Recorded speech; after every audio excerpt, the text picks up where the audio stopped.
Hi. ನಮ್ಮ Karnataka examination authority ಅವರು KCET Mach allotment result ಏನಿದೆ ಅದನ್ನ ಆಗಸ್ಟ್ 7 ಮಧ್ಯಾಹ್ನ 2 ಗಂಟೆಯ ನಂತರ ಪ್ರಕಟಿಸ್ತೇವೆ ಅಂತ ಹೇಳಿದ್ರು. ಈಗ ತುಂಬಾ ವಿದ್ಯಾರ್ಥಿಗಳು ಕಮೆಂಟ್ ಮಾಡ್ತಿದ್ದಾರೆ. ಈಗ 4 ಗಂಟೆ ಆಗಿದೆ, ಇದುವರೆಗೆ ರಿಸಲ್ಟ್ ಬಂದಿಲ್ಲ, ಮಾಕ್ ಅಲಾಟ್ಮೆಂಟ್ ರಿಸಲ್ಟ್ ಯಾವಾಗ ಬರುತ್ತೆ ಅಂತ. ನಂತರ ಅವರು ನೋಟಿಫಿಕೇಶನ್ ಅಲ್ಲಿ ಮೆನ್ಷನ್ ಮಾಡಿರೋದು ಮಧ್ಯಾಹ್ನ 2 ಗಂಟೆಯ ನಂತರ ಅಂತ. ಪ್ರತಿ ವರ್ಷ ಇದೇ ರೀತಿ ಮಾಡ್ತಾರೆ, ಅಂದ್ರೆ 2 ಗಂಟೆಯ ನಂತರ ಅಂತ ಹೇಳ್ತಾರೆ ಅಥವಾ 3 ಗಂಟೆಯ ನಂತರ ಈ ರೀತಿ ಮೆನ್ಷನ್ ಮಾಡಿರ್ತಾರೆ. ನಂತರ ಅಂತ ಹೇಳಿದ್ರೆ ಆ ಟೈಮ್ ಯಾವ್ದು ಬೇಕಾದ್ರೂ ಆಗಿರ್ಬೋದು.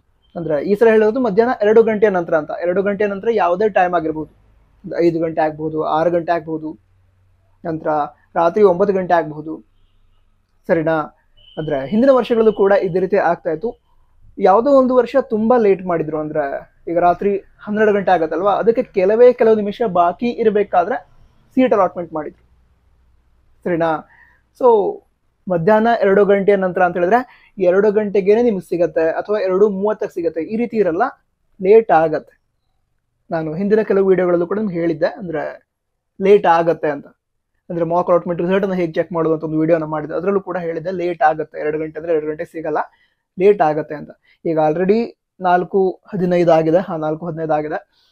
ಸೊ ಲೇಟ್ ಆಗುತ್ತೆ, 6 ಗಂಟೆ ಆಗ್ಬೋದು, 7 ಗಂಟೆ ಆಗಿರೋದು, ಮತ್ತು ಲೇಟ್ ಕೂಡ ಆಗಬಹುದು. ಬಟ್ ಬರುತ್ತೆ, ಟೆನ್ಷನ್ ಮಾಡ್ಕೊಳ್ಳೋದಕ್ಕೆ ಹೋಗ್ಬೇಡಿ.